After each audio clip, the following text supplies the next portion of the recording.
Good morning sir. కూర్చోండి. మొదట మేము కొన్ని జనరల్ నాలెడ్జ్ క్వశ్చన్స్ అడుగుతాం, వాటికి సూటిగా సమాధానం చెప్పాలి. కలకత్తా కాళిక నాలిక పొడిగంత, కాశీ విశాలాక్షి ముక్కు పొడకంత, బంగాళాఖాతంలో నీరు ఎంత ఉంటుంది? నిడదవోలు మడుగులో కంటే కొంచెం ఎక్కువ. తెలుగులో 3 మంచి అక్షరాలు చెప్పండి. చవట. చవట. ఏమిటి అర్థం లేని సమాధానం? మీరడిగే ప్రశ్నలకు మాత్రం అర్థం ఉందా? మీరిచ్చే మేనేజర్ ఉద్యోగానికి దీనికి అసలు సంబంధం ఉందా? మా ఇష్టం వచ్చిన ప్రశ్నలు అడిగే అధికారం మాకుంది. అధికారం కాదిది, నిరుద్యోగుల్ని కించపరిచే అహంకారం. మీరు మొదటి ప్రశ్న వేసినప్పుడే నాకు అర్థమైంది, ఈ ఉద్యోగం ఇంకెవరికో అమ్మేశారని. మీరు కూడా ఒకప్పుడు నిరుద్యోగులన్న సంగతి మర్చిపోకండి. Good bye.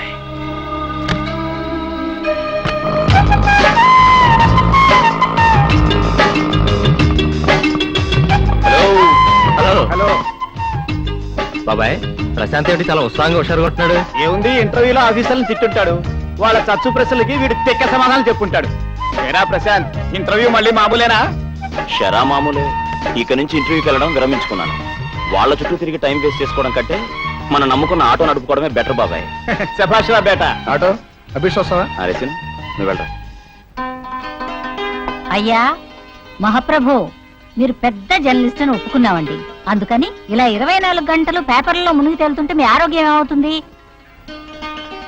కంటికి రెప్పలా కాపాడుకునే భార్య నువ్వుండగా నాకేం లోటే? ఆహాహాహా. ఆడవాళ్ళు ఉబ్బేయడంలో మీకు మీరే. మీ బుద్ధులు నా బిడ్డకు రాలా, అదే సంతోషం.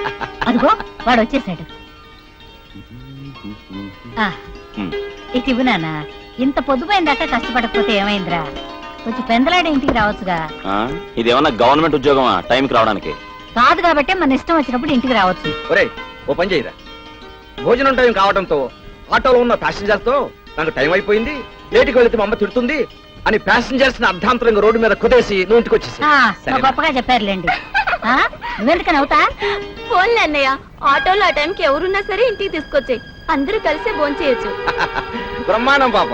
ప్యాసింజర్స్ కు ఫీమేల్స్ ఏర్పాటు చేసి ఆటో డ్రైవర్ ప్రశాంత్ అని పేపర్స్ లో హెడ్లైన్స్ వేయించేద్దాం. వేస్తారు వేస్తారు. పెద్ద జర్నలిస్ట్ కదూ, ఇంత పెద్ద చదువు చదివిన కొడుకు ఆటో తోలుతున్నాడన్న బాధ మాత్రం లేదు. వీడికి ఏమిటి మహారాజ్, నాలాగా వారి కింద పనిచేయాల్సిన అవసరం లేదు. Is an independent man. పెద్ద పెద్ద చదువులు చదివి చిన్న చిన్న ఉద్యోగాలు చేయమని రోడ్లు పడి తిరిగేవాడి కంటే వీడు చాలా better. I'm proud of him. ఒకళ్ళకొకళ్ళు వంత పాడుకోవటం మాత్రం బాగా నేర్చుకున్నారు. నువ్వు స్నానం చేసిరారా, అన్నం తిందు గాని. కడుపులో ఆకలి కేకలేస్తోంది, 2 నిమిషాలు వచ్చేస్తాను. My sweet mummy. వెళ్ళు.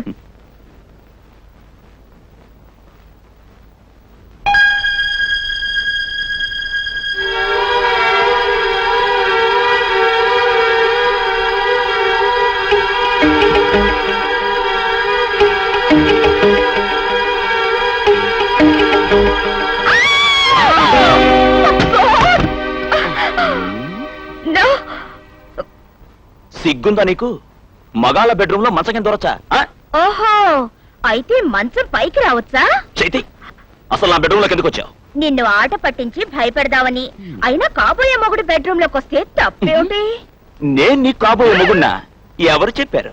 పోనీలే, నేనే నీకు కాబోయే పెళ్ళాన్ని. అలా అని కల్లో కూడా ఊహించుకోకు. నాకు కలలో అలాంటివే వస్తాయి.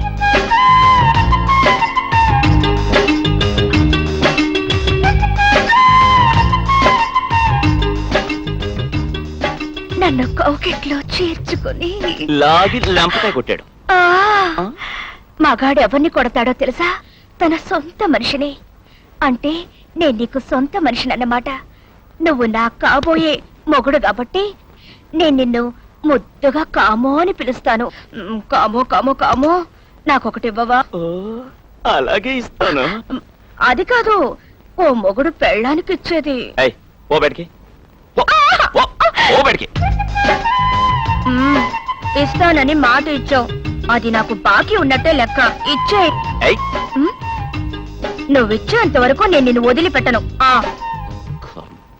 ఏమండి ఏమండి, అన్నం వడ్డిస్తాను రండి. అబ్బాయిని కూడా పిలవే. ఏ వాణి, నువ్వెప్పుడు వచ్చావే? అది ఎప్పుడు. ఈ పిల్ల ఎక్కడి నుంచి ఊడిపడింది? ఇంతకీ ఈ పిల్ల ఎందుకు వచ్చినట్టు? ఎందుకు వస్తుందో ఎందుకు వెళ్తుందో దానికే తెలియదు. మీకేం చెప్పను, రండి అన్నం ముందురు గాని.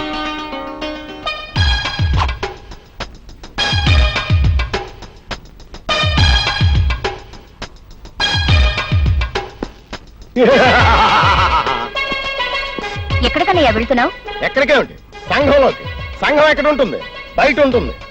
బందిపోటు సినిమాలో ఎన్టీఆర్ రాక్ కోసం ఎదురు చూసినట్లు, మోసగాడి సినిమాలో కృష్ణ కోసం ఎదురు చూసినట్లు, కొండవీటి దొంగ సినిమాలో చిరంజీవి కోసం ఎదురు చూసినట్లు కష్టాల్లో ఉన్న బాధితులు నా కోసం ఎదురు చూస్తున్నారు. నేను వెళ్ళాలి. అన్నయ్య, ఈ పిచ్చి పనులు మానవా? ఇచ్చేమిటమ్మా? అమ్మా నాన్న నాకు త్యాగరాజన్ పేరు పెట్టినా రాజు పేరు త్యాగం చేసి త్యాగి ఉంచుకున్నాను. ఆ త్యాగి పేరు నిలబెట్టడం కోసమైనా నేను త్యాగాలు చేయాలి. ఇప్పటికే చాలా ఆలస్యమైంది, నేను వెళ్ళాలి. అయ్యో, అన్నయ్యకి ఈ పైచి ఎప్పుడు పోతుందో ఏమో.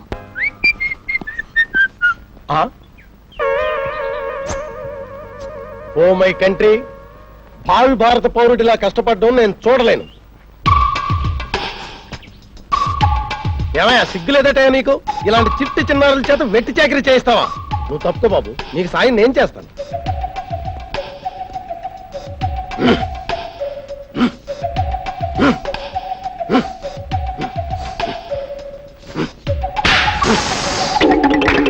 హలో, గాలి ఎక్కువై నీ చూపు ఫట్ మంది, చూసుకో. పట్టమన్నది నా సైకిల్ కాదు, నీ ట్యూబే.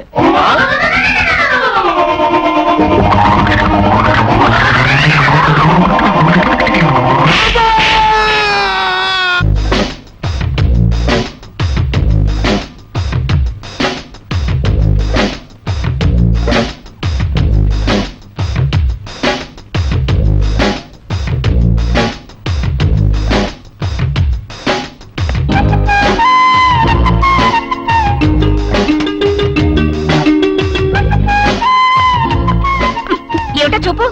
కండలు తిరిగిన ఆ చేతులు, ఎత్తుగా ఉన్న ఆ భుజాలు, వెడల్పైన ఆ ఛాతీ, ఎంత అందంగా ఉన్నాడో. మన్మధుడిలా ఉంటాడు. అతను నా కామో, నా సొంతం. అతను ఆ ఆటో నా ప్రాపర్టీ. వాటిని అలా వంకర చూపులు చూస్తావా? ఉండు, మీ ఆయన క్యాంపు నుంచి వచ్చాను చెప్తాను. చూశానే కానీ ఏమన్నా చేశానా? నీది నీ దగ్గరే ఉంచుకో. హాయ్ కామో. కామో, ఆటో కడుగుతున్నావా? కాదు, ఆవుని కడుగుతున్నాను. కర్మ, అన్నా చెల్లి దొందు. అది సరే గాని, నువ్విలా కండలు ప్రదర్శిస్తే అందరి కళ్ళు నీ మీదే ఉంటాయి. దిష్టి కొట్టేస్తారు చుట్టుపక్కల చుప్పున తోళ్ళు. నువ్వు నా ఒక్కదానికే అలా కనిపించాలి. మరిద్దరం పెళ్లి చేసుకుందావా?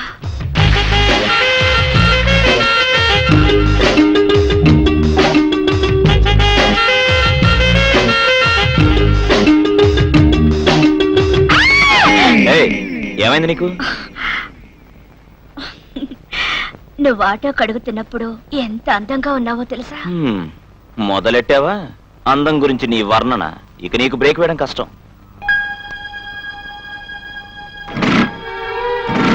ఏమిటి స్టార్టింగ్ ట్రబులా? ఆయిల్ మార్చలేదా?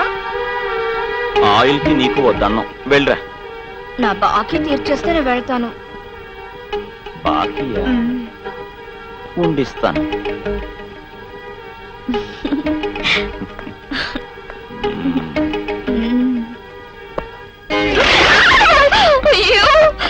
అయ్యయ్యో, వర్షం పడుతున్నట్టుంది. రేఖ, పెరట్లో ఎప్పడాలు ఒడియాలు ఉన్నాయి చూడమ్మా. వర్షం కాదంటే మీ అబ్బాయి కురిపించిన ప్రేమ జల్లు. ఇత ఎన్నాళ్ళు ఒకళ్ళనొకళ్ళు ఆట పట్టించుకుంటారే, తొందరగా పెళ్లి చేసుకోవచ్చుగా.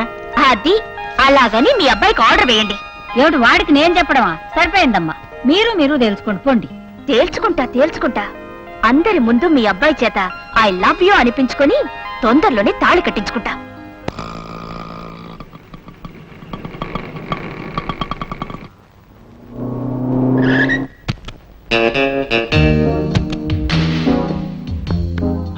హాయ్ ప్రశాంత్.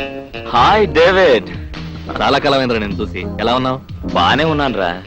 నేను నా ఆటో. అవును, నువ్వేంటి ఇంకా అదే వ్యాపారం చేస్తున్నావా? నువ్వేంటి జీవితమంతా ఇలా ఆటో తోలుతూ కష్టపడ్డావేనా? రే, నీకున్న తెలివికి బ్రహ్మాండంగా సంపాదించొచ్చురా. నాతో రాకూడదు?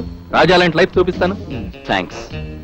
డబ్బు సంపాదించుకోవడం గొప్ప కాదురా, సక్రమంగా సంపాదించుకోవడం గొప్ప. నన్ను ఇలా ఉండేవు. కాలేజీ రోజుల నుంచి నీ పద్ధతి మారలేదురా, అందుకే నీ ఫ్రెండ్షిప్ మర్చిపోలేకపోతున్నాను. ఆటో కోటికొస్తా. కూర్చోండి, వస్తానురా. Any problem please come. Okay.